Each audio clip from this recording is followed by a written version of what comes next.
never good to follow very interesting videos like that. Never good. So I'm Brian Quirke. I'm the Director of Communications for the U.S. Department of Energy here in the Midwest. I'm honored to be your moderator. Let me first start by saying, on behalf of the people of Chicago, in fact, on behalf of the people of the United States, I'd like to thank the people of France, Baker McKenzie, and the University of Chicago for sponsoring such an important discussion. The purpose of this conference is to mobilize French, American, and Canadian public opinion on the issues of climate change and to reinforce the dialogue between experts from these countries. When I first looked at this agenda, I said to myself, why aren't we hearing from some of the experts who think climate change is not man-made? I said, it's going to be a kind of boring discussion.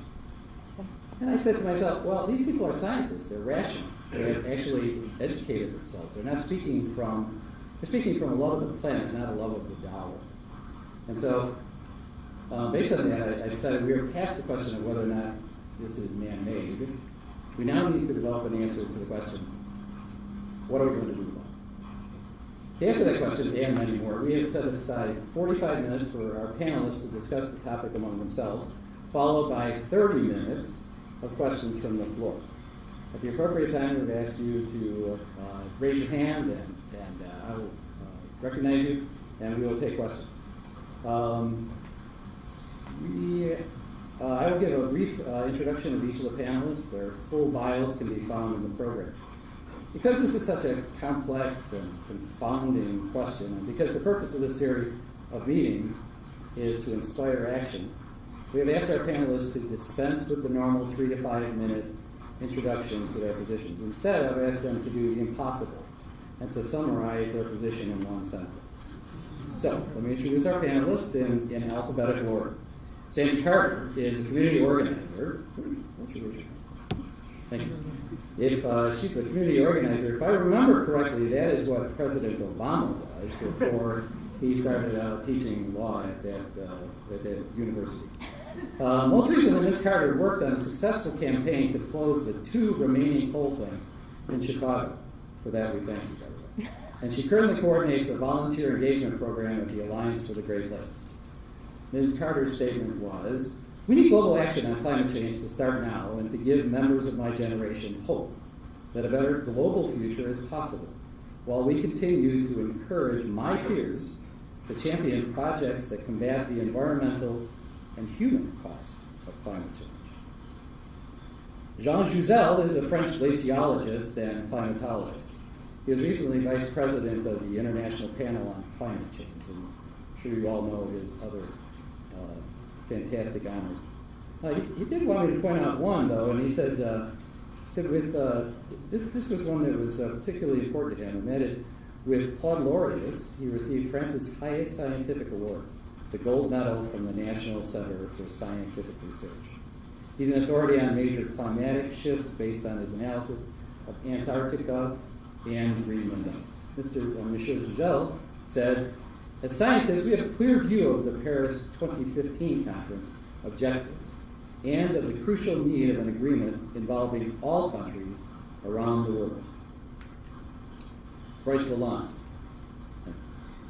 Brice Lalonde is a special advisor on sustainable development to the UN Global Compact. Prior to this, Mr. Lalonde was executive coordinator for the Rio+20 Conference, and before that, he was French ambassador for climate change negotiations. Really, immediately off the cuff, about 10 minutes ago, Mr. Lalonde said, his one statement is this, can humanity unite itself against a common threat? Pretty good. Eric Posner is Kirkland and Ellis Distinguished Service Professor of Law at the Law School of the University of Chicago. His current research interests are international law and constitutional law. Several of his books and articles focus on environment and climate change, such as Climate Change Justice and Climate Regulation and the Limits of Cost-Benefit Analysis. Mr. Posner said, a climate treaty is urgently needed, but negotiations have been hampered by unrealistic ethical arguments based on distributive and corrective justice, that rich countries should bear most of the burden of climate mitigation. Our fifth panelist is Karen Weigert. Karen has served as Chief Sustainability Officer for the City of Chicago since 2011.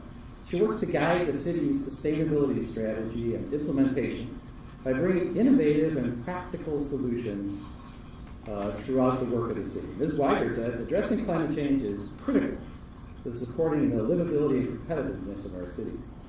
In Chicago, we have taken direct action to improve sustainability, moving our power away from coal, accelerating energy efficiency, and fortifying public transit. Now, as I indicated, I have asked them to dispense with their 3 to 5 minute statements, so I'm going to take my sort of prerogative as a moderator to ask to begin the discussion by asking them a question, and I'm going to start with Monsieur Jouzel with this question, and then each of the panelists also, if you would comment on it. If the heads of state of China, India, and the United States were sitting there in the third row, what would you say to them? Jean. Okay, thank you, Brian. Thanks to the organizer of this nice afternoon. So, I would say that I fully adhere to the objective of keeping our climate in the long term below 2 degrees C. There are many reasons. We can explain simply what is going on if we go towards 4 degrees C. All indicators are in the red. And so the message was clear in this short movie. If we want to keep below 2 degrees C,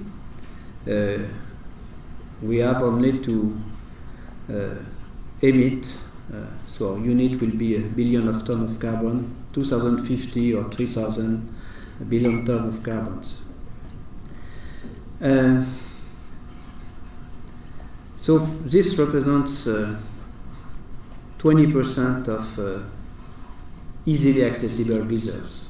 And the message is clear. We cannot use all of fossil fuel if we want to keep below 2 degrees C. This is really a message from IPCC.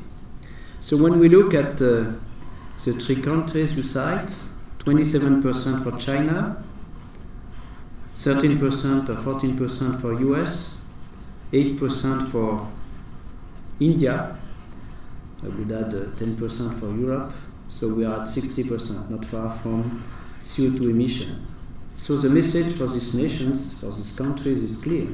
We would have a clear message if we want to go towards, to keep below 2 degrees C, the only way is to move together, obviously, and to move with ambition in terms of deploying a development based on, which is no longer based on fossil fuel.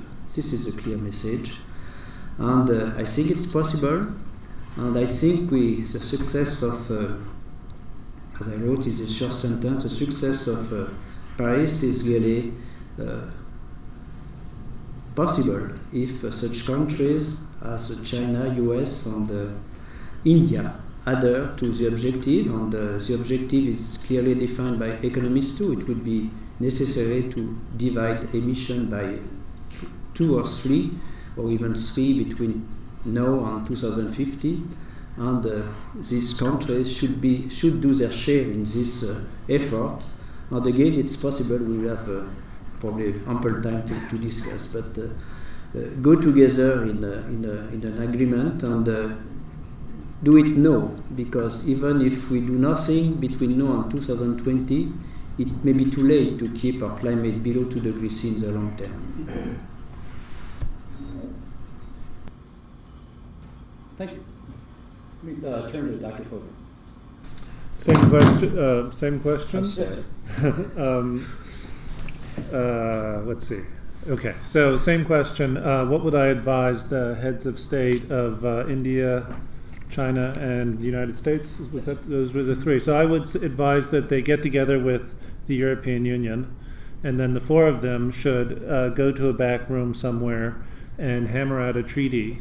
And this may not sound controversial, but it in fact is, because that would mean excluding the other 190, well, I guess 180 countries.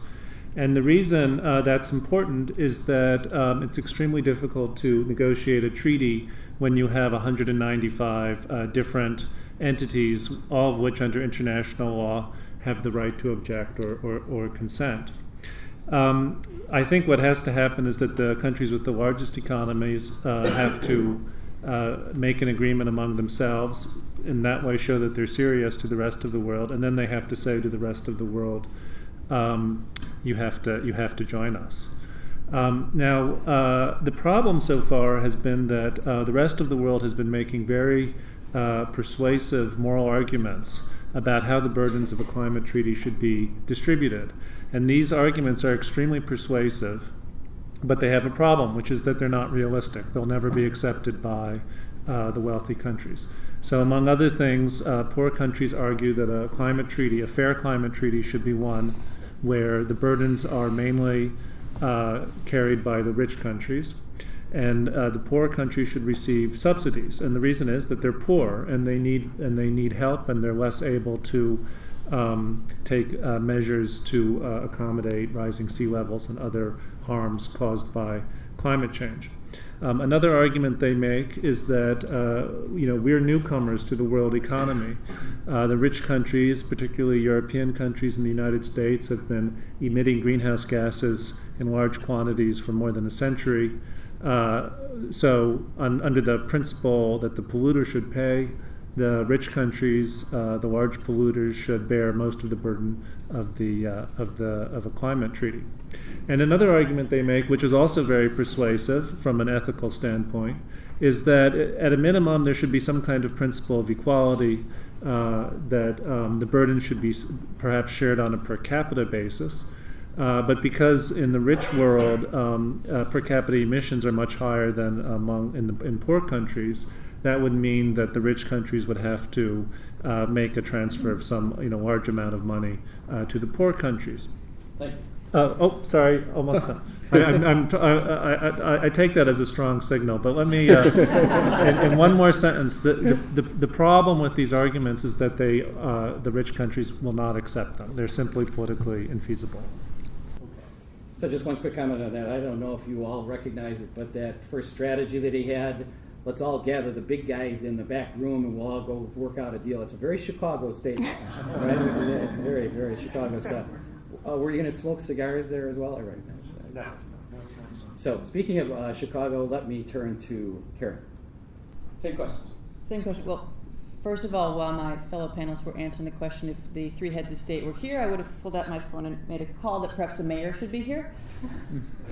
After the mayor arrived, though, what we would essentially say is, first of all, thank you all for coming to Chicago.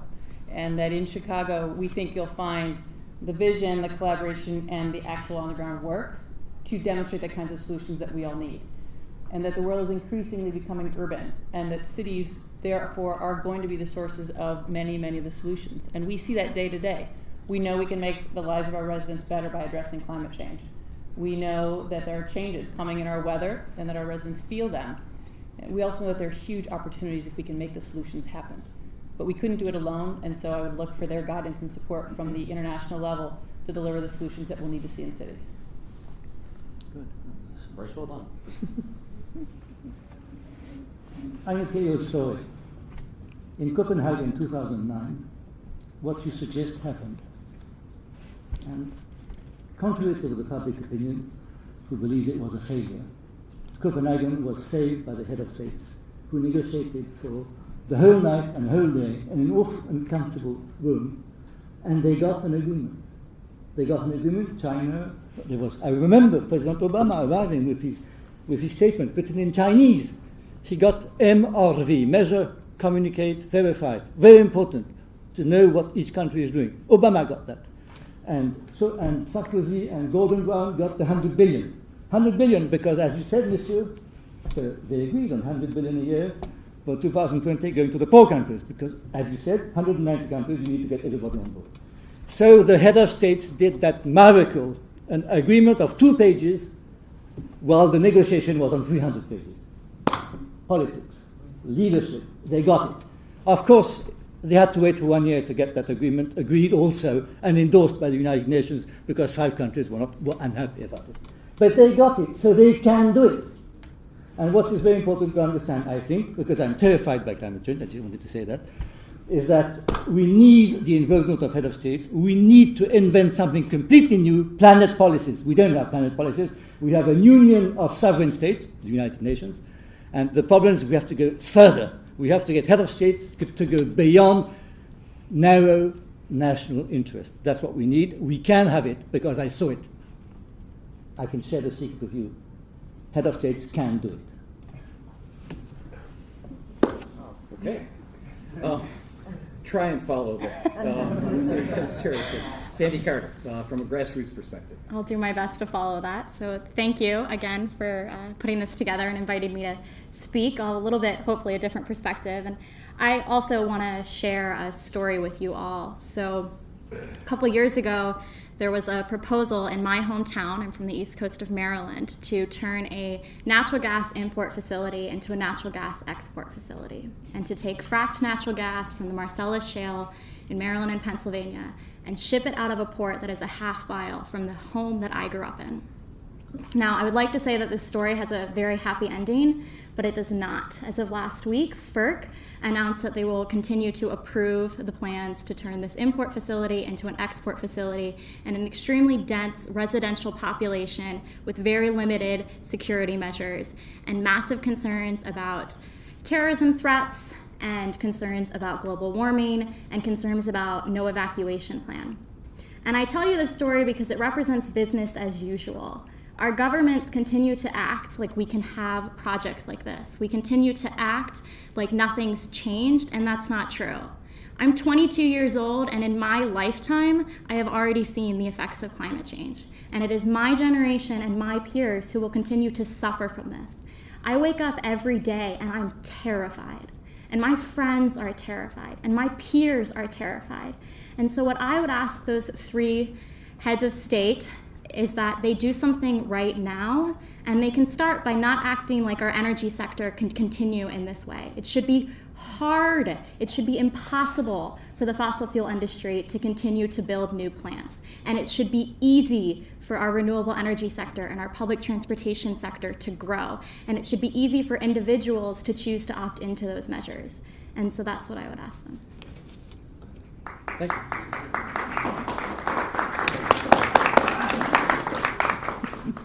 Presume that was a round of applause for all.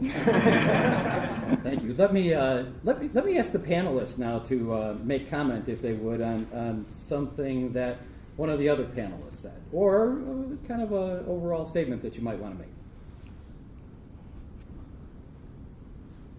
Kara, go ahead. I think as we sit here, we have a wealth of expertise, and it has to translate into a wealth of action. And so I think what's interesting, and to pick up on some of the comments from folks who are up here, is the different roles that individuals in different positions can and need to take. And that's really the collective opportunity, is what are the vantage points that we can inspire to action? So we've got 22-year-olds who are now on panels in global conversations.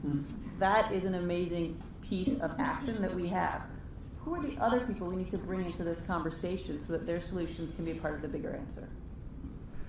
Yeah, in this line, so what is, so the question was about China, India. So how your generation is acting in China and India? Do you try to have a common view in your generation worldwide, or do you work only on Chicago or in US? Yeah, I think that's a very interesting point about how do you stay local and work globally. And I think that's something that we all struggle with, about how we keep our campaigns and keep our actions hyper-local and sensitive to the needs of our communities and respectful of the needs of our communities. But always remembering that what we do can be scaled up and can be modeled and should be modeled. And that information should be shared across boundaries and across borders for communities in China to recognize that you can close down your city's coal plant, and to remember that what they do affects us. I guess let me add some thoughts. You know, there seems to be emerging a kind of maybe a discussion about the difference between top-down and bottom-up, top-down negotiation and bottom-up activism and consciousness raising. And I'm gonna firmly take the top-down side, which I realize is the less popular one. But top down, is the way to go. And let me provide some reasons for thinking that. The global warming is the most difficult problem the world has ever faced. It requires the cooperation of effectively everybody, all the economies of the world. I think outside of the United States, pretty much everybody recognizes the science behind the problem, and in the United States, people are gradually, grudgingly coming to admit that there is a serious problem. Now, once everybody's agreed that this is a problem, which is effectively happening already, the only question is whether it's possible for the countries to reach an agreement. And the answer at one level has got to be yes, because it's in the advantage of all of the countries to reach an agreement. And more or less, the governments are going to act in the interests of their people or their economies. Rich people as well as poor people in all of these countries, influential people as well as not influential people, are harmed by climate change, so that there will be a lot of pressure on the governments to make a deal. And I think that's happening. It's happening too slowly, but it's happening. But there is a precedent for thinking that this will work, and this is the Montreal Protocol, which helped solve the problem of the ozone hole. And it's quite similar. Back in the 1970s, people recognized the ozone hole as a problem. Surprisingly, maybe, it was in the United States that this problem was first recognized and the government took action. The government persuaded Europe and other countries in Europe and other countries to reach an agreement, and the agreement's been successful. The agreement limited emissions of chlorofluorocarbons, which is the substance which mainly causes the ozone hole, and it's been in place for several decades, and the ozone hole has gotten smaller. So there's reason to believe that governments can reach a negotiation. One shouldn't be too optimistic because the problem is significantly more complicated, and the world is a bigger place now. But I think there are grounds for optimism for the top-down approach. So I'm going to call on Brice Lalonde, who is not inscrutable, because during that last statement he was Ambassador? uncomfortable. Oh, okay. Uncomfortable. So do you have a comment on that? I would like to quote Mr. Yamani, who was the leader of OPEC in 1973. He said that beautiful sentence. He said, "The Stone Age did not end by lack of stones." I thought that was a very smart one. And I think it applies to fossil fuels. The fossil fuel era will end not because we are lacking of fossil fuels, but because we're going to find better. And that better is the new regime, which is starting everywhere. And I think Richard Sander, he's got it right. Business and local governments are becoming a main actor in our negotiations. It's increasing, business is investing, finance is investing in new sources of energy. We are even starting to recycle CO2 and transform it into a fuel. Lots of incredible things are starting. And business is doing that also, not all of the business, but I mean leaders, because it's also international, because they want to live in 30 years. Aviation, when you build an airplane, it's going to be there for 30 years. What is going to happen in 30 years? And so lots of business have a longer term view, and of course a broader view, than governments, which are constrained by the next election and by the constituency. They cannot see further. So the role of business is getting more and more important, and local governments as a sort of a Ligue Hanséatique, how would you call that? A sort of an alliance of local governments is starting. Of course, it's not in the legal frame. This is complicated. So your top-down approach must be complemented by the initiatives which are bubbling everywhere, and which we must try to find a way to encapsulate in the agreement. That's why MRV, measuring, reporting, verifying, is so important, because it means that each country can start something on energy efficiency, on renewables, on forest, on cooling agents, and say what they're going to do, and everybody can verify and see what's happening. So yes, we're going to get an agreement, probably. Now, is this agreement going to be strong enough to reverse the increase of greenhouse gases? Probably not before 10 years. That's the difficulty. Go faster, faster. But you had your Vice President Gore. He said, things are very slow to get started, but once they've got started, it goes much faster than you would believe. So I'm going to actually take a little poll. first thing is, if you would hold the microphone closer to your face, we're having difficulty even in the back of the room hearing. So I'm going to ask for a little poll. Who's from the private sector here? Please, just raise your hand really quick. Who's from the private sector? So, mostly sort of academia, about 40% or so. So these are the people we need to speak to. They're one of our primary audiences to sort of further the position that you were discussing. Does anyone else have a burning comment on that? So let me actually sort of take that to a little bit of a more detail. So Mr. Sandor said it's not just the government, as you indicated, it's not just the government that can do this. And I'm old enough to remember that in the 1950s and the 1960s in the United States, they had this thing called the military-industrial complex. And in about, right after President Obama got elected, the Wall Street Journal coined the term, the climate-industrial complex. Climate-industrial complex. So as I kind of look around, some people that I know are building nuclear reactors in Korea, and the Chinese are saying, "Hey, we need the technology." It seems like there's plenty of opportunity to sort of get to mobilize the private sector, and get them sort of acting on the things that motivate them, which is money.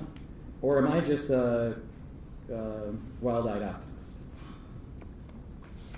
Can I make a comment? I'm not from the private sector, but I work in something called the Global Compact, which is the interface between business and between the United Nations. And we were very surprised to see the growing interest and awareness in business and the growing, I would say, commitment in business. Business now, a lot of business, say, we can do it, we have the solutions, but we need some governmental decisions. If governments go on subsidizing fossil fuels, we're not going to go solar. That's very simple. If government doesn't put a price on carbon, it's going to be difficult to compete for other sources of energy, etc., etc. And the same thing is flexibility. We need to have, this is perhaps an answer to your question, a global carbon market. I mean, we have to invent this new economy that Richard was alluding to.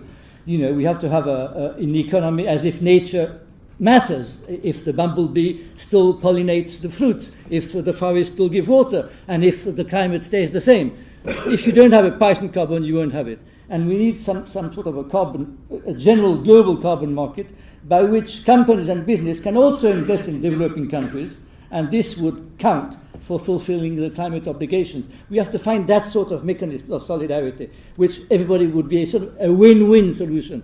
We have to invent that. Business can invent that because business is pragmatic, because they measure what they can do, and they can convince governments they can do it. We call in Jouzel. Same question.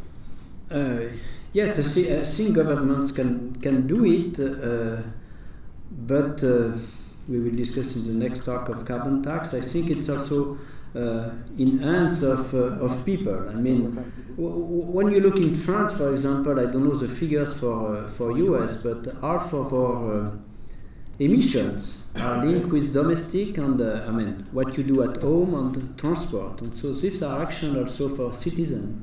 And I think also, obviously governments are important, but for the success of Paris, we need also to have citizens involved, and this is why I think Karen and our NGOs are very important, and I agree. Maybe Brice is too optimistic, saying that we put only, I would say, Obama and a few people in the same room, but it's not so easy. I mean, you need also. You need private industry, obviously. You need innovation, and I think you need a lot of innovation. So I am a scientist myself, and I believe in innovation. You need innovation in renewable, in energy efficiency, energy storage. All this, and I think also, as told by Brice, that the only way to go ahead is to have renewable energy competitive with respect to fossil fuel, and I hope this will happen. And so it's also industry, it's also a lot of, I would say, new jobs, But it's not only for me states and the private industry. All of us as citizens should go and should participate to this, I would say, to this clear objective and ambitious objective. Sandy Carter, at the beginning you mentioned this kind of a same old, business. They're still operating. So based on what they said, based on what Mr. Sanders said, you willing to get behind helping to mobilize business to solve the problem? Yeah, it's an interesting question for the grassroots movement about, do we support corporations or do we write them all off? And I have to say, you can't write them off. You have to support private innovation, and you have to support private businesses who are doing everything they can, because that is where most of our innovation comes from. And I also have to say, I've been inspired by a lot of what has come out of private companies recently. And I was at a conference last week talking about resiliency and adaptation, and heard an interesting stat about how in the past 3 to 4 years, the number of businesses around the globe who now care about climate change has gone from something like 2% to over 70%. That's crazy. Our businesses are waking up to this problem, and I don't think it's fair to completely write that off. We have to continue to encourage that as consumers, as citizens, and as governments. So let me just ask Karen and then maybe Eric. Karen, the mayor Emmanuel is a big consensus builder. Would he get behind something like that? And what might specifically he do? One of the interesting frames around this is competitiveness. I mean, that's, in a sense, that's really at the root of what a lot of us are talking about here as you look for longer-term solutions. A report came out, I think it was about a year ago, and it was Citibank and The Economist, and they looked at the most globally competitive cities in the year 2025. And a couple of things were really interesting in that. One of them was Chicago's in the top 10 globally and rising in the rankings, so needless to say, we liked that. One of the other things that was really interesting was they looked at 8 different factors in ranking competitiveness for a city. Environmental governance and environmental risk was one of those 8. So as you think about the questions of competitiveness, environmental issues are increasingly part of that picture for all of us, for cities, for businesses, for nations. So let's break that down into what does it actually look like on the ground. So what are the kinds of things that are making Chicago more competitive because we are addressing climate risks and climate challenges? And I'll give you just some great examples. It's things like we have this huge incubator here, 1871. It is located in a building that is the largest LEED building in the world, of a private building. That building has a train station in it. So it is built on sustainable transportation. When we as the city put in the first protected bike lane, so that's a bike lane where the cars and the bikes are separated, we put it right behind this building because we know individuals under 30 are much less likely to own a car, and vehicle miles traveled are declining. So if we want a competitive, vibrant city where people are coming and people are staying, that sort of a sustainable infrastructure piece is critical. So that bike lane runs right behind the merchandise mart. We launched the first new transportation system in 50 years. It's a bike share program. We have 3,000 bikes that are in 300 solar-powered stations around Chicago. So people every day are riding sustainable transportation. That's in addition to us rebuilding parts of the core transit system. So we're making it easier and cheaper for people to have healthy options that are non-emitting or lower emissions. That's a competitive, livable city. Transportation is 23% of the emissions coming out of Chicago. The big one, those buildings, it's 71%. So when we talk about things like coal plants closing, when the mayor came in, there were 2 working coal-fired power plants in our neighborhoods. They were the largest stationary sources of emissions, but they were also huge local health challenges. They've closed. A lot of people work to make that happen. Since then, though, we've been put in a position through community trace irrigation where the city was able to negotiate the power price and mix for our residents' own electricity. We did that coal-free. We have since procured the city's own power. We procured that coal-free. We have a huge energy efficiency portfolio working here across multiple building types. All of this is creating a healthier city with better places to work, more healthy buildings to be in, and better transportation options to get around. Competitiveness is about building a really sustainable city that is increasingly reducing the carbon we produce and consistently trying to prepare for the changes that might come. So representing the naysayers, just kind of following what you were saying, 1% here, 2% there, that's not a solution. We've got a billion-ton problem. here.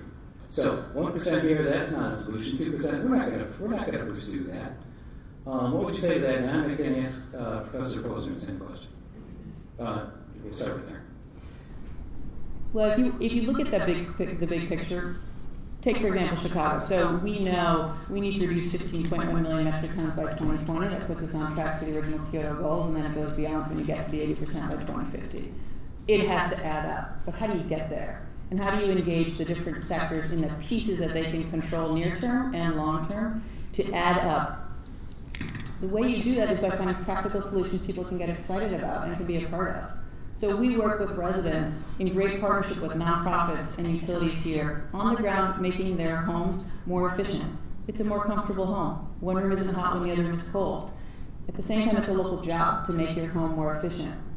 The big picture, that adds up. We actually have the most robust data set in the city on energy efficiency across the city. It goes down to the census block level. That allows all of us to have the data to target and know how we're going to add up those percents to get to the really big numbers that we need to get to together.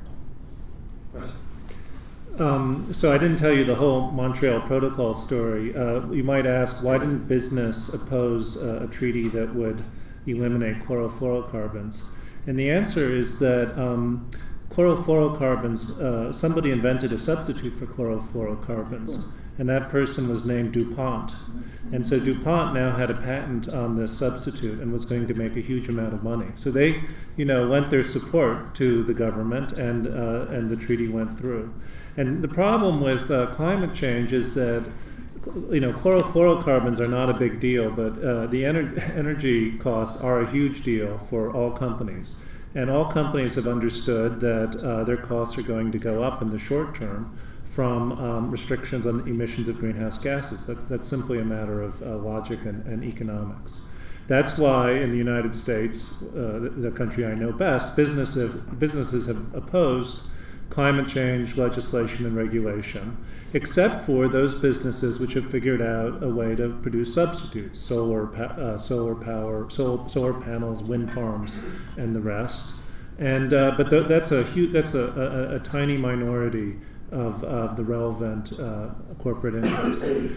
So that's why you can't depend on businesses. It's just not in their interest. The beneficiaries of climate mitigation are going to be, in let's say in the next 20, 30 years, are going to be the Maldives, people living in India, people living in Africa. These are not people who American businesses make money off of. It just doesn't matter to them. The managers of these businesses believe that they have a duty to maximize the value to their shareholders. Their shareholders are, just people all over the world who want their returns to be maximized. So that's why the governments have to act. And really, I'm not saying the governments can act on their own. It has to be that the public in these countries have to realize that climate change is a problem that's going to hurt them in the medium to long term. And then they put pressure on the governments. Now, the reason why businesses have been doing so much is that businesses have realized that the governments are finally getting serious, and they expect laws and regulations to come into place that are going to increase the costs of energy for them. And so businesses are figuring out ways to reduce their energy costs, and other businesses are coming into existence to find cheap substitutes. That's the way things work. But to get to your point, a treaty really is essential. There is no way around it. Grassroots activism and that sort of thing is helpful only to the extent that it causes political leaders to support a climate treaty. So, Sandy mentioned, the grassroots people are willing to get behind, business. Karen said we need to find activities that people get excited about. Mr. Sandor said we need some insurance for the planet. We need to have a polite discussion, is what he said. I guess I'm wondering, when do we turn from polite discussion to impolite discussion? What action, and I'll just sort of use that as a background, and say, what specific action should be taken now to make Paris a success? I would be impolite, but it's clear that fossil fuel sector has to take its own responsibility rapidly. It's clear they are not taking their responsibility so well. So I think this is impolite to say that. But really, this this is at the heart of the problem. Okay, so how do we get them to change their behavior? They have to make money. So another way, this is clear for me. So the way, I mean, if they want to stay in energy business, there are energy efficiencies, there are renewables, some may be tempted by nuclear.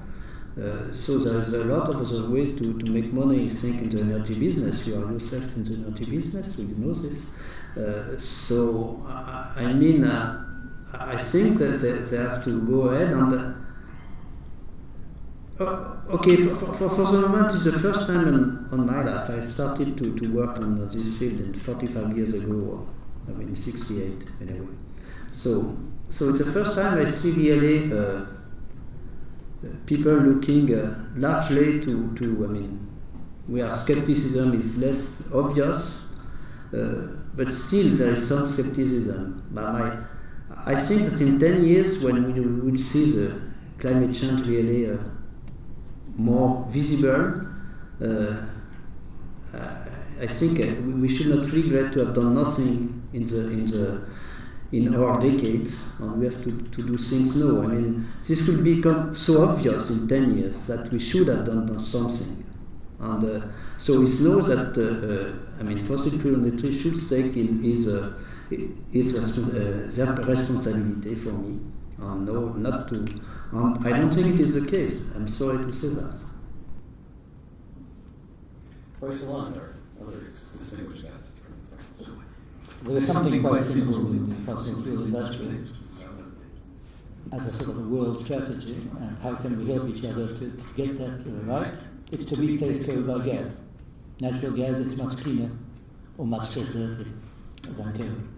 And the fossil fuel industry is working on that. Oil companies, which are also gas companies, are trying to convince coal countries to go gas. It's a first step, but it's very important. We need to start something. And I think the virtue of example is very important. Some countries have already pledged they are going to be zero carbon. Costa Rica and others are going to do that, and a few others. So they can show it's possible, because that's what people don't believe. How can we go without fossil fuels? Is that possible? Yes, it's possible. Look at this country, etc. So slowly we are going there. What was so important at the last summit in New York was the financial world, where people are disinvesting, divesting, where you're having now investors which are trying to assess the carbon footprint of the portfolio. So this move is very important. It's a very important signal. If the finance world is now starting to move away from fossil fuel or from the carbon risk, because there is a carbon risk now, this is a very important move.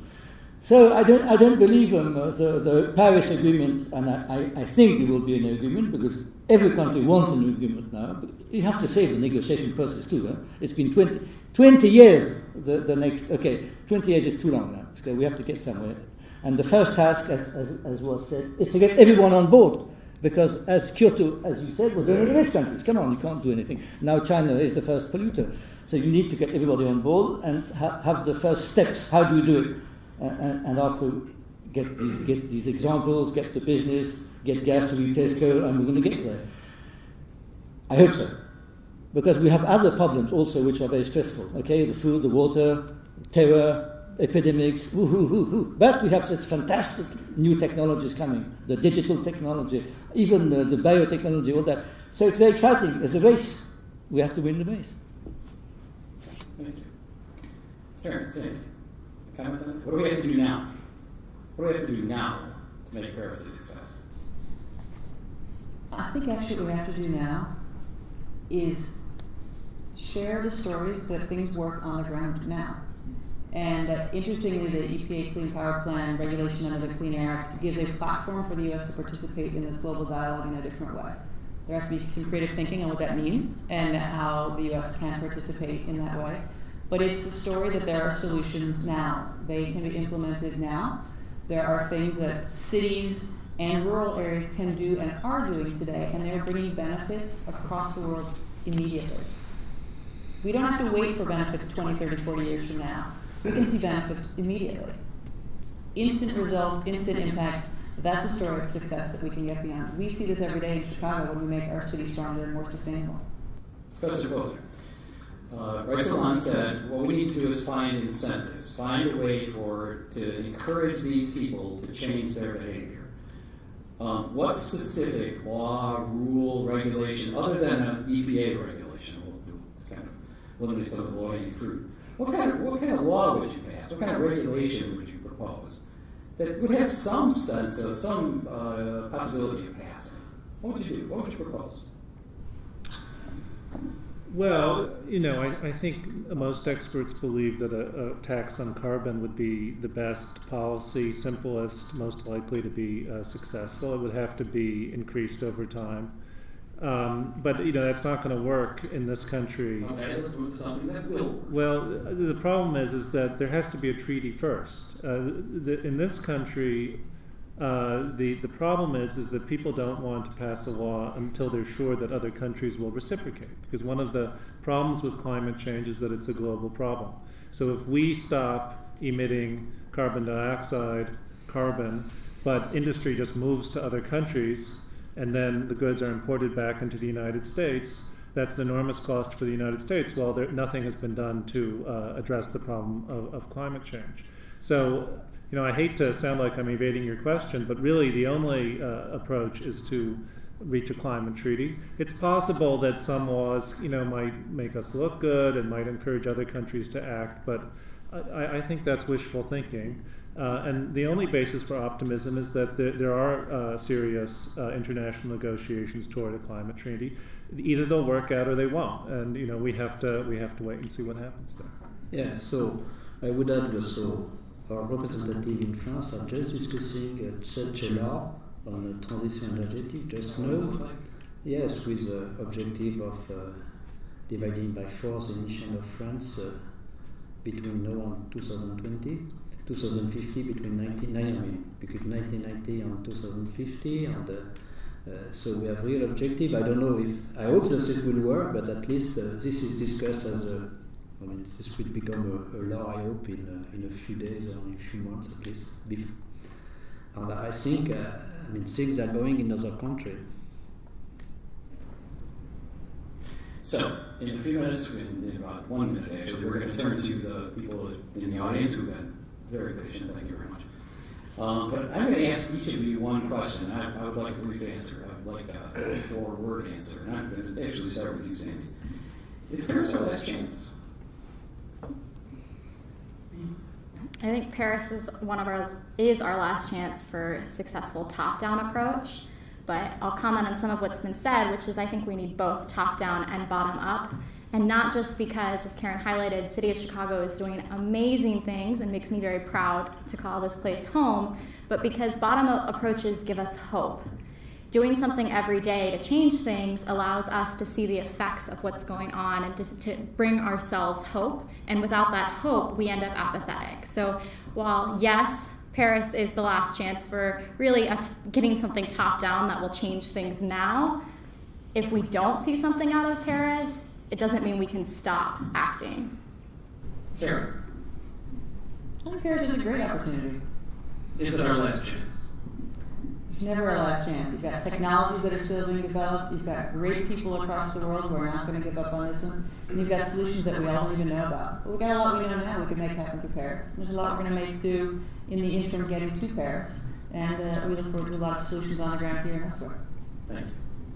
John? Yes, so it's really important to have an ambitious agreement in Paris, and this should involve our countries, but first US, China, and Europe, and India. We should go ahead with this. Is very important to have an ambitious agreement in Paris. Okay, I'm sorry, but I'm going to pull right here on you and say, please don't slippery out of my question. Okay? Is Paris our last chance? It's our last chance to stay below 2 degrees C. So it's clearly explained, it's clearly concluded in the IPCC report that if we do nothing between now and 2020, even if we have an ambitious agreement after 2020, we will go towards 3 degrees C in the long term. This is clearly written. So it's not our last chance, but for keeping below 2 degrees in the long term, at some point is our last chance. Apologize for my rudeness. Brice Lalonde. I can't say something different, but No. We are good friends. Professor. No, it's not our last chance. Because? Because we can have an agreement in 2016 if we don't have one in 2015. This is true. I agree. Thank you very much all. You're not quite done. It is now time to turn to questions from you, those who have so patiently and so earnestly waited. By the way, I only noticed like 2 people in there. So it's amazing. This is really fantastic. So let me ask you, Chamber. We'll get to you in a second. I've got you, sir. I've got you. Okay, thanks. I'd like to thank the panel for their comments and their actions. Very nice. I just wanted to point out that the Chicago area is blessed with a very high-tech set of institutions, 2 national laboratories, and a host of great universities. And so I was wondering if the panel could, keeping that in mind, comment on whether they think a high-technology solution, let's say 4th-generation reactors or fusion reactors, should be disfavored for local area involvement and bottom-up, types of investments. So answer yes.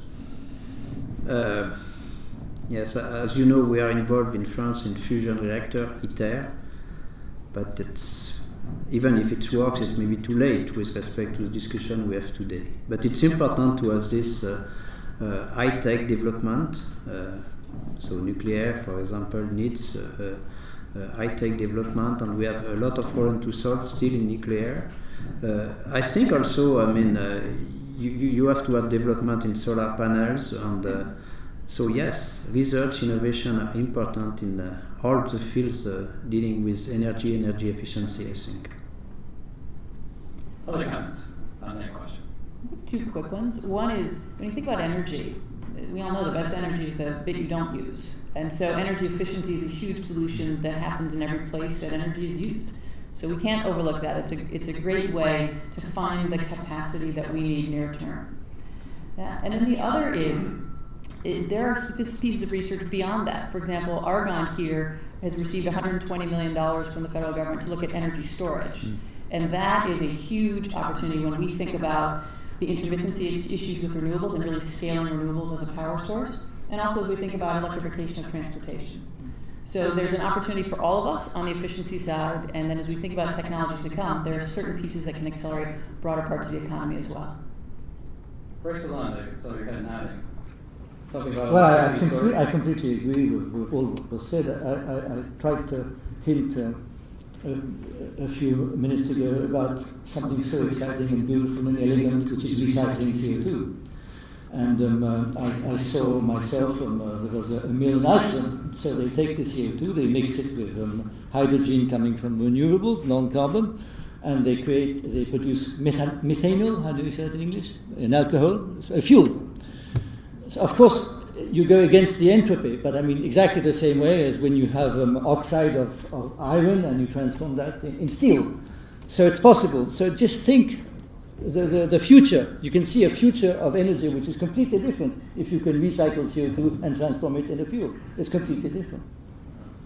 Maybe we should not forget that energy is not only emitter. We have to think about other greenhouse gases, methane and nitrous oxide, and so on. It does not come so much from energy. So we have to think about this too, even if it's only 20% of emissions. The second question comes from a French physicist who recently moved to the United States. Thanks. Well, I want to thank the panelists for an interesting discussion. I actually have a question when it comes to essentially investing or paying for mitigating the cost of climate change. The question is essentially where the investments are going to come from at the end of the day, because I mean we understand that essentially for private sector there's going to be need for incentives and things like this. So essentially if there is a treaty between states And the investments are public investments. Are the state essentially going to pay for this at times where their fiscal margin of actions are limited, essentially? At a time, for instance, where different administrations have other agenda than just climate change, one of which being also re-elected, essentially. And for instance, at a time where the budget of a country like France is probably going to be rejected by the European Union. So how do we reconcile that reality with the investments that are going to be needed in the future? So that's pretty much the discussion topic for our next panel. So I'm going to ask for, no, it's meaning it's an excellent question. Thank you very much. I didn't need a little bit of question anyway. So I'm going to ask you, do you have brief responses to that, sir? Well, in the United States, the way it would work is that the treaty would be ratified, one hopes, and then legislation would be passed, and the legislation would be either a carbon tax or an emissions trading system, which would raise the cost of energy for everybody. So all these businesses, they would either have to spend more money on energy, and they might be able to invest in cheaper substitutes, or they might not. If they can't, then they go out of business. If they can, or prices go up. That's just what happens. Prices go up and people pay more for goods and services. It's very unlikely that the government will invest any more than it has in substitutes. The government already does invest in substitutes, but most of the action will be in the private sector. And the only issue really, the economy will grow at a slower rate as a result of the higher cost of energy. That is indisputable, even though people are shaking their heads. Now, the difference may be so small that we don't notice it. Yeah. Or it may be that there's a short-term response that's harsh, but then a long-term recovery. We just don't know. But that's how it would work. The cost would just be absorbed by the public one way or the other. So just to put it specific, yay, absolutely. At the American Recovery and Reinvestment Act, people were talking a lot about the electric grid, and they were basically saying the government needs to do that. The government needs to do that. The government actually put in $4 billion. The cost of that is like $1,000 billion. So $4 billion, it really supports your argument. Brice Lalonde. During the summit 2 weeks ago in New York, there were lots of interesting meetings, and I went to a meeting with Bank of America. Bank of America said, well, we have assessed the cost of, for instance, some initiative called Sustainable Energy for All, which is also changing the mix, having increasing efficiency and giving access to people who don't have energy. They said it's roughly 750 billion a year. But we've already got half of it in the Bank of Development, and we have invented something called a catalytic financing, which we would blend the public and the private. We've got already an incredible increase in the green bonds, so-called green bonds. We had only two years ago, and now we already have 7, etc. So it seemed very more optimistic than your own question. And just I wanted to say, a treaty in Paris? Probably not. Probably a political agreement. But if you have a treaty, it means you have to ratify it. And people believe that your Congress would not ratify anything. Ouch. Ouch. So we look far and wide for somebody in the room younger than Sandy Carter, who actually found one. Frederick. You, sir, are the next after that, and then you, sir.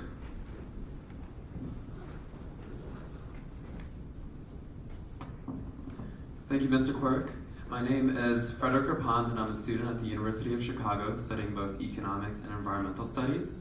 I have a bit of a long question, so do buckle in. So Sandy Carter, you mentioned the next generation is terrified. This is definitely something that I've already seen. There's no doubt about the gravity of the situation at hand. Jouzel, at the end, you mentioned that this is our last chance to keep it at under 2 degrees Celsius. If you don't know what's next on the degree menu, read Mark Linus. So yesterday, a couple of us students, we had a discussion with former Congressman Bob Inglis, and he is a Republican environmental advocate, not the easiest of jobs out there. And he mentioned that it's key to have more people move to action rather than sink into despair from the facts that are at hand. The facts can definitely be very scary. I had a discussion with a colleague at an internship who, when we were talking about climate change, he became disheartened. And he said, to my shock, so why go on living? Why have hope? Can I have hope if there's nothing I can do? So if there's nothing I can do, that's it. That's the question. So the question for the panel is, well, how would you answer that? So Sandy, you mentioned that grassroots gives us hope. What ways in which we can impact? You know, in what ways can we really make a difference now? People like us students. Thank you. Yeah, thanks for that. And I'll say I have similar experiences. I have very close friends who ask me that exact same question about why can I have hope and why do you fight this when it's inevitable? And honestly, I've gotten asked, what's the point of life? No joke, I get asked that question because of climate change. And so I completely understand where you're coming from. And I guess what I would say is I have hope because I can't live in that despair and because I see things every day that give me hope. I worked on a campaign here in Chicago to close 2 coal plants. That's unbelievable that communities came together and managed to shut down 2 coal plants and now live healthier lives. That gives me hope. What I see every day is people changing their lives and deciding to do something on an individual level and support something on a larger level, and that gives me hope. And as long as we keep seeing things like that, you can't just fall into despair. There's more things you can do. And it's not just about political action. Grassroots is political, but it's also social. It's also going out and doing things like planting trees to help produce more oxygen. It's about finding something that you can do a little bit every day, or if you can, a lot every day, that does a little bit to change what's going on. And taking hope in those small actions. Other questions, other responses? That's a pretty good answer. There's a lot we can all do. Yeah. The next question comes from the gentleman over here right by the light stand. Your answer? Hi. There were reports recently in the media according to which global warming not even has stopped, allegedly, but might have been reversed, going in the other direction. Any truth in that? And a follow-up, kind of, especially for Jouzel. What are the differences between Arctic, North Pole, and Antarctica, South Pole? Apparently they are not going in the same direction. Thank you. Thank you. Yes, I can try to answer this. So I think you are evoking what we call the pause in climate warming, but okay, so the warming over the last 15 years was between 2 times and 3 times slower than the 3 decades before. This is correct, but we have there is a lot of reason, including solar forcing, including more heat in the ocean to explain this. And clearly, we are.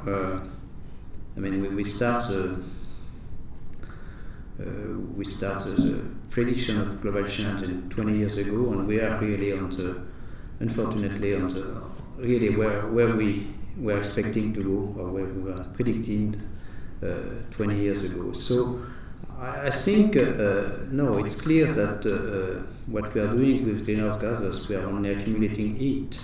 The problem is that only 1% goes in the atmosphere, 93% in the ocean, and you have not to reduce warming to what's happened in the atmosphere. You have to look at Antarctica and Greenland. So you have to look also at sea level change, which is a real indicator of warming, because it's indeed it includes both warming from the ocean and expansion of the ocean and melting of glaciers, either from temperate glacier, Himalayas, Andes, European glacier, and no Greenland and Antarctica. So it is true that I think what you mentioned is that you have dissymmetry for the moment between sea ice, I think is what you want to evoke. Between sea ice is decreasing rapidly. Minimum sea ice, I have to be specific. Minimum sea ice at the end of the summer has been divided by a factor of 2 from 10 to 5 square million square kilometers. And we have a slight increase of sea ice in around Antarctica, only 1% per year, depending on the sector, and this is clearly due to change in oceanic circulation. And again, this is a real fact, but it does not change our, I would say, diagnostic. Again, I think our diagnostic is clear, is that not only global warming is unequivocal, but it's also unprecedented. This is clear over the last millennium. So I think it's nice to have a discussion about the details of global change. We work. This is really part of my work, but it's clear that you have to look at the picture, that we are simply adding heat in the system, and the natural. And this is the main reason of global warming. Thank you. Thank you, sir, for your patience. I'd like to address the panel, and particularly my French countrymen. Why nuclear power plants are taboo? Because everybody knows that this is one of the cleanest energy, no CO2 emission. But of course, we know also there are some problems. But France has a very good track record of reprocessing the waste and be able to store the waste deep in the ground. Now, this is my first question. And also, we talk about clean energy like windmills or solar power, solar panels. Well, if there are no winds, there are no electricity. If the wind is too strong, these windmills are not working. If there is no sun, no electricity. But nuclear power plants is 100%, 24 hours a day, 7 days a week, 365 days a year. So your question, sir, is?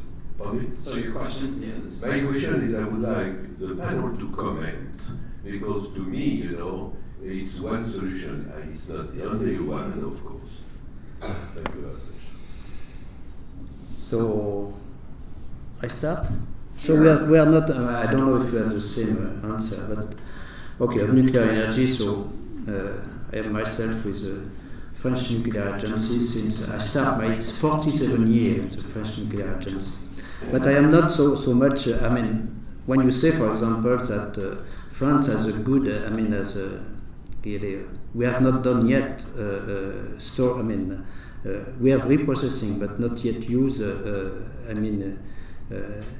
not to do storage of our waste, nuclear waste in soils. This is not done at all. This is only a project at the moment. You are too optimistic on this side.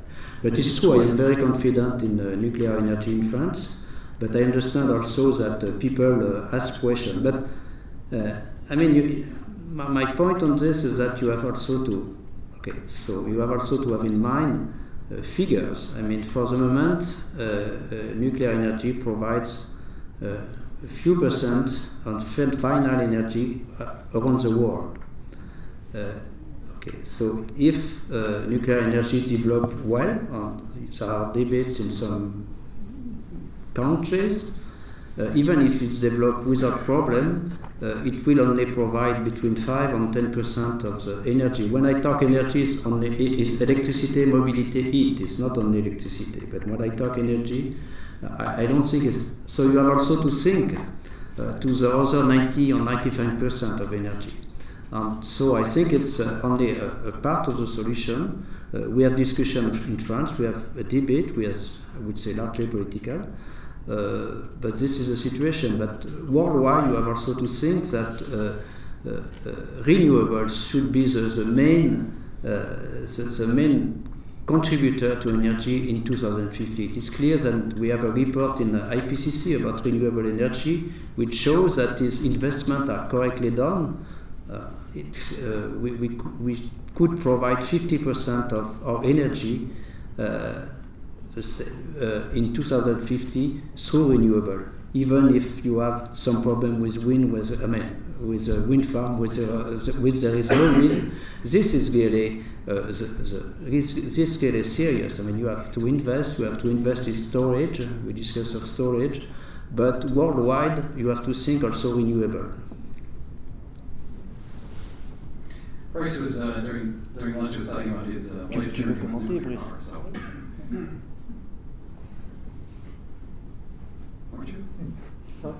weren't you saying something about your personal interaction with nuclear power? Oh, yes, well, when I was younger, I was anti-nuclear. And now? Now I think it's difficult to go without nuclear. But I think we have to improve nuclear. And it's starting slowly. I was quite happy to see that after Fukushima, there's a strong move for international cooperation between operators of nuclear power plants, which is absolutely needed, so that's a good point. But of course, I believe, like Jean, that in the long term, renewables is irresistible. I mean, it's because it has lots of advantages. And so the question is, how do you find the system to back up renewables when you have a problem of interruption of wind, etc.? So you need some flexibility. So we don't exactly know what's going to happen, but we need something flexible. We're going to invent smart grids. We're going to try to find a way to store electricity. So the future is quite open. But I think for the time being, yes, in any case, for countries who have already nuclear, keep it as long as you can and go your transition using nuclear power. Yes, I believe we cannot go without it. Can't do without. Do without. Do you have a comment? Sandy? Karen? Comment? No? Yes? Moving on to our next question. Sir, do we have another question? Yeah, you'll be next, and in fact, you'll be last. Thank you for coming today, panelists. I'm from Chicago, too. Chicago is a great place. My question centers on, it's a comment followed up by a question. There was a study done recently, it's called the Rio study. It was by a grass action worldwide group called the Citizens Climate Lobby, looking at a simple coal tax or a carbon tax that instead of being collected and kept out of the economy, it's given back to the people on a per capita basis worldwide. And all it does is tilt the balance away from carbon fuels and gives businesses, many of whom are here in the Chicago area, a chance to build models that are going to be sustainable. One of the problems in renewable energy is that we have incentives that expire and it's hard to build a firm business model on something that's temporary.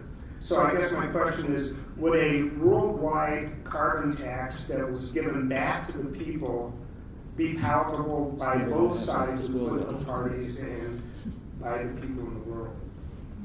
Karen, I'm going to call on you to try and handle that one. Closest to a politician. I think some of the questions are broadly who has jurisdiction, who can decide, etc. And those are all questions that are outside of the scope of the city. And that's why your intro question of if we had 3 world leaders sitting here, what would we ask of them? Is an important way to frame this. We're leading up to talks in Paris, and as Richard Sanders said, Chicago can't play. We're not officially a party to those talks. But there are some really interesting articles, there's some interesting studies and interesting economic models on that. Harvard Business School just recently had an interview with one of the economists who's looking at different ways of taxing and what you might do with proceeds. Those are the sorts of questions that have to get looked at a national and an international level. And certainly we look for that leadership to set the stage broadly for what the solutions will be on the ground in Chicago. And we're highly confident that more solutions will happen in cities, that we've got a lot of buildings, we can make them more efficient. We've got a lot of rooftops, we can put solar on them. We've got a lot of ways to build a city that's more walkable and more bikeable. Those are going to be the kinds of solutions, and we're interested in the broader context to enable many of them. Dr. Posner? Feasibility of the tax? Yeah, well, the carbon tax, that's what economists think would be the ideal solution for reasons similar to those that you've given. I can't speak for other countries, but in the United States, tax is a dirty word. People don't like the word tax, so you have to figure out something else to call it. And so there's a little more political support for cap and trade systems, which is ironic because the effect of a cap and trade system is the same as the effect of a tax. But that's how things have to be done. Also, I think for political reasons, it's more likely we'll get mandates and regulations that simply restrict certain types of behavior, which is another very inefficient way of reducing carbon emissions. But unfortunately, for political reasons, I don't think a straightforward carbon tax is going to take place in this country. Other comments on that? We're going to take our last question from the young lady over here. Hello, my name is Sarah Clark, and I'm a second-year PhD student at Northwestern University. I study material science engineering as part of the Argonne Northwestern Solar Energy Research Center. And so that being said, first off, I'd like to thank you for presenting and for actually being here. I'm very grateful because it's given some more inspiration to me that my work is important, that making solar energy more feasible, it's important, people need to be working on that. So that being said, I also am really interested in science outreach because I'm kind of appalled by the lack of scientific literacy in America. It's not just America, but that's my main concern is that it's declined over the last 50 years. So I do outreach in that regard. And one of the things that was slightly touched upon is that politicians, they really need to be the ones behind this. But politicians, people have to vote for them. Their constituents have to be behind it. So in all of this discussion, I was kind of surprised that there wasn't more talk about education. It's a very bottom-up approach. We're talking middle school education on climate change. Yes, it's real. Yes, it's happening. Yes, there's something we can do about it. And have you considered that maybe this very bottom-up approach should be discussed from a top-down approach, like government, maybe putting a mandate in education, that this should be a topic that's covered, or I know it's very controversial, and I'm just curious to hear your thoughts. So, thank you. Sure, I'm going to grab this one. We're glad you're here in Chicago. I think Northwestern Evanston will take you. Your research is great. Your research is absolutely critical. Some of the work that we've been doing in the city is about solar. We did things that cities can do, like we took a permitting process that used to take 30 days to put solar panels on a residential roof, and we created a one-day permit. We want to make it easier. There's a whole effort right now this summer that has been reducing the cost of installation and hardware. So yes, we've got to scale that solution. We need the next generation of knowledge to be developed. We love that it's happening here. And we want to make sure that you've got a lot of people nipping at your heels to do even better research. And we've been looking at many more of our schools and focusing on STEM education. We've been looking at our city colleges and transitioning colleges to careers and looking at science as one of the critical factors in some of the work in our pipeline of students and their pathways. And we created the first Green Career Summer Jobs program here, and we ended up creating the largest one in the country. By accident, we didn't know it was going to be the largest. We had 600 students in our first year. These were high school students in Chicago public schools. They all had a summer on sustainability where they were outdoors learning about plants, invasive species removal, community gardening, urban ag, and learning about bikes. Taking a bike that was not assembled, assembling it, using it as transportation, and then offering community bike repair. Really practical ways to engage people in early science. We've got to find more and more of those pathways. And I'll leave you with one interesting thought because you can actually see it out this window, and that's Northerly Island. So Northerly Island in Chicago about 10 years ago was an airport. You landed on it. It was perfectly flat. We are now in the middle of an ecological restoration project there. We now have 50-foot hills on Northerly Island. It is on the migratory flight paths for birds coming through. And it's going to have a huge variety of plants. The reason I bring it up in this context, though, is it's right on the museum campus, where you have the Adler Planetarium, where kids learn about the stars, where you have the Shed Aquarium, where kids learn about fish and turtles, and it's right in the field museums, where kids learn about natural history. Northerly Island is going to connect all of that, and it's going to offer things like overnight camping for kids in Chicago who don't have the money to fly somewhere else. They're now going to be able to be in the city to spend the night, to look at the stars they've learned about, to look at the fish they've learned about, and to see some of the history that they've been a part of. And so you're going to have a lot of scientists coming out of Chicago, and we're really grateful that you're leading that path. Professor. Americans are profoundly ignorant about science and pretty much everything else. And if you had to wait for people to be educated about climate change before we had a law, it would take at least 1,000 years. So that it's not going to happen. Not that your outreach efforts should be disparaged. I'm sure they're important on their own grounds, but we cannot possibly think of that as a realistic way of dealing with the problem of climate. I think the only way to deal with that problem is the elites in this country, businesses, politicians, have to basically agree to tell people that the costs are not that high, and that the harms are increasingly visible in the form of hurricanes and things that actually threaten people. And if they do a good job at that, I think people will go along while remaining as ignorant as ever. I hate to sound cynical, but I think that's the way it will work, and that's the way it's worked in the past as well. Comment on that, I want to say two things. One, I think you're hitting on a really good point, which is education is one of the silver bullets. I actually grew up in an area full of climate deniers and was a climate denier myself as a child.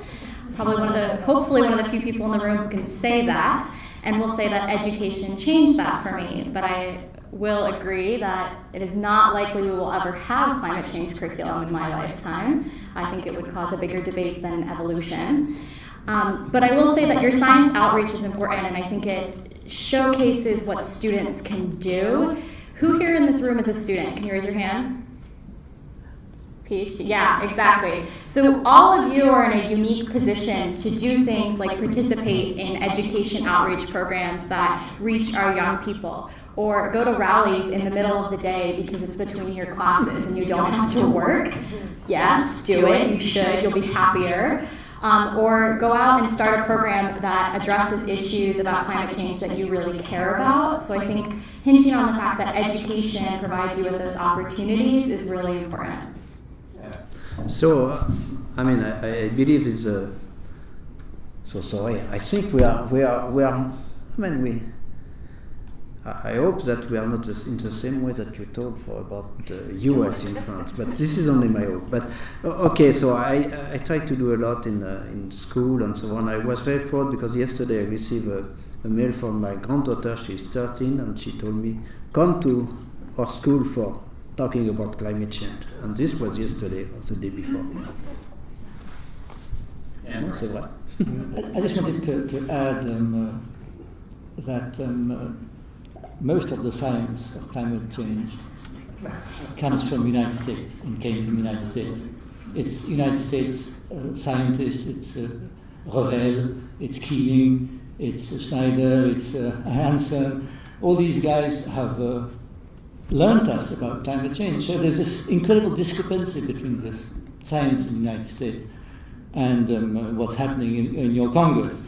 But even so, because to tell you the truth, I was inspired by the United States. It was California more than... Jesus, too bad. But I mean, the environmental movement started in San Francisco and in Vancouver. I mean, that side, it's incredible. You must know that. All started here. And even the leadership of the United States was also political until President Carter, to make it simple. And suddenly it's changed after. But even look at California. Look at comeback kid Jerry Brown. Bipartisan, the policy in California was to reduce the energy footprint, etc. So I mean, you must not feel, I would say, guilty or whatever. It started here. So it's just, come on, you wake up a little. It's going to come back. So there we are. Thank you. Next one, I'm going to ask each of you to give a final thought. Just a brief final thought. But I'm going to start with you. I'll repeat some of what I said, which is just have hope and do something. Get out and either with your free time or with your job, just go and do something today and each day that changes the world. Yes, you had a famous radical writer called Jerry Rubin. You know, I don't know, nobody was born already. And he wrote a famous book. The title was Do It. I'll just add in Chicago to that. Yeah, okay.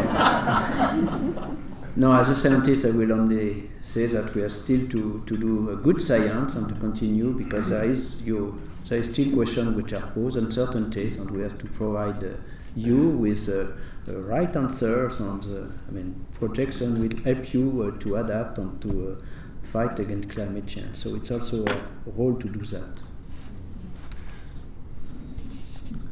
I'll just add that we should honor the scientists who have contributed to our understanding of this problem, and aside from that, be realistic. Thank you, Mr. Moderator.